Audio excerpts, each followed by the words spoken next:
Hey everyone, and welcome to another day of social studies. Today, we're going to be talking about the election of 1824, also known as the corrupt bargain. Ooh, wonder what that means. Let's go ahead and get started. All right, our agenda for today, obviously, we'll be doing our in and our notebook in just a second.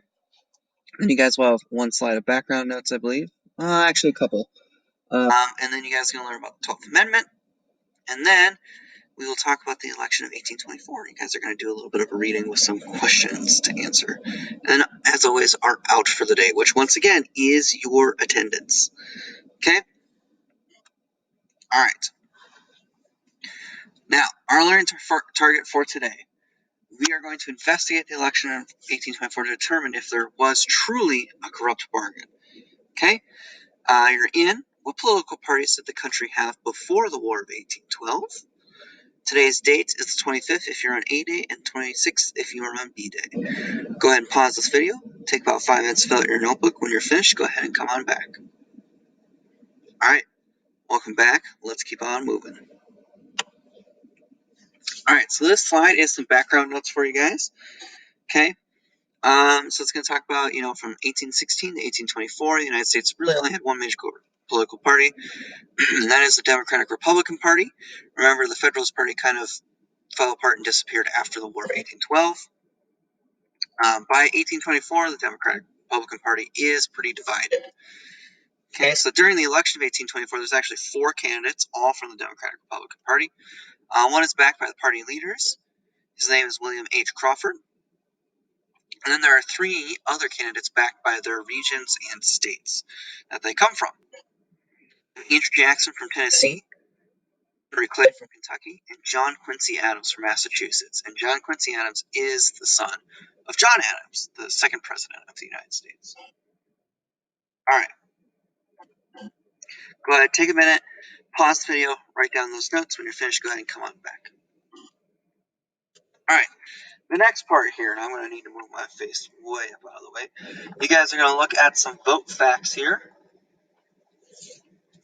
Okay, so you're going to analyze this chart over to the right, and then you guys are going to answer the 2 questions on the left here. Those 2 questions are, based on the chart, who do you think won the election of 1824 and why? Okay, so just based on this chart, who do you think you won and why? And then 2, what do you notice about each of the candidates? Just what are some general things that you notice about them? Maybe where they're from, how many votes they actually got, how many electoral votes, maybe how many popular votes, that sort of thing. Okay? Now you take a look at their political parties too. Pause this video, answer those questions in your notebook. Once you're done, go ahead and come on back. Alright everyone, welcome back. Hopefully you got that taken care of. Let's go ahead and keep moving on. Alright, so now we're looking a little more. Let's see, where can I put myself? There, shit right there. Now, just kind of give some context because the 12th Amendment is going to kind of explain what happens with the election of 1824. Okay, you guys are going to read the 12th Amendment, which is right down here below. I'll read it aloud in just a second. And you're going to read it in order to answer this question up above here, which says, what happens if there is no majority in the Electoral College? Basically, no one wins at least 51% of the electoral votes. What happens then? The 12th Amendment states, the person having the greatest number of votes for president shall be the president, if such number be a majority of the whole number of electors appointed. Listen closely here. And if no person have such a majority, then from the persons having the numbers not exceeding 3 on the list of those voted for as president, the House of Representatives shall choose immediately by ballot the president. Basically, if there is no majority, the House of Representatives get to decide who will become the president. All right. Now, for the work today, you guys are going to open the election of 1824 reading attached in today's Google Classroom assignment. We'll do that in just a second.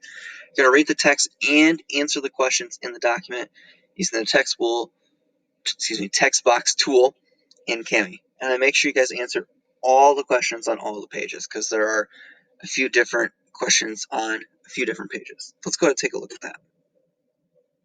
Maybe if I can get out of here. We don't need that. There we go. All right, we're going to jump over to Google Classroom. It'll be attached under Monday, the election of 1824. It's going to be right here. You will have your own copy. All right, let's see what it looks like. Okay, it's a one-page reading. It's not very long. I've already went ahead and numbered the paragraphs for you. Your first set of questions: who were the 4 candidates for president in 1824 and where were they from? Question number 2, according to the 12th Amendment, how does a candidate win the presidency in an election? Okay, so that's, normally how would someone win the election? Number 3, according to the 12th Amendment, if no winner is chosen through election, who decides who becomes president? Just to clarify, that's, if you need it again, it's right up here. All right. Number 4, who did Henry Clay choose to support in the election? Why do you think that he chose that candidate? Guess let's find out. Number 5, who is named President of the United States in the election of 1824? Number 6, who did the new president choose as his Secretary of State? Number 7, define the word corrupt. Define the word bargain. Based on your definitions, what is a corrupt bargain? Okay, if you want, you can Google those, but I'd like you guys to try and answer those on your own. What do you guys think those mean? Number 8, many people believe the winner of the presidency was chosen through a corrupt bargain. Why do you think this was so? Okay, why do you think people believe that? According to the reason, why did President John Quincy Adams have such a difficult time passing legislation in Congress? Why do you think he had such a hard time? After you answer those questions, move on to the next part. Okay, so there are some changes after the election of 1824. Okay, first, voting rights. The states eliminated property qualifications so that most white males could vote. So basically, after this election, pretty much any white male in the country could vote. For choosing the president, selection of presidential candidates by party leaders was replaced by nominating conventions, which you guys will learn about more tomorrow. And then campaign methods began to change. The increased number of votes, new campaign methods emerged. Candidates held dinners, rallies, and held public meetings. Okay, so now you know these changes. You read about the election of 1824. Why do you believe these changes occurred after this election? Okay. All right, then I want you guys to go ahead and make a prediction. What do you think will happen to the Democratic Republican Party after the election of 1824? Explain your answer. Okay, then lastly, do you believe John Quincy Adams deserved to win the election of 1824? Okay, do you believe he deserved to win the election? Yes or no? We're going to do kind of a mini CER format again. Answer the question and the claim. Pick a quote from the text that you think backs up your claim, and then have a reasoning sentence that explains exactly how that evidence supports your claim. By the way, your reasoning should not just be your evidence restated or your claim restated. Explain how specifically it connects back to the claim, connects that evidence, that is. All right? Once you're finished with this, okay, you can go ahead and click the turn in, and you go back into the slides and do the out for today, which is, do you think the election of 1824 can help us understand some aspects of our politics today? Why or why not? Okay, remember to answer that in the daily out form under general classroom resources, and that will be all for today. As always, thanks you guys for listening and have a wonderful rest of your day. See you later.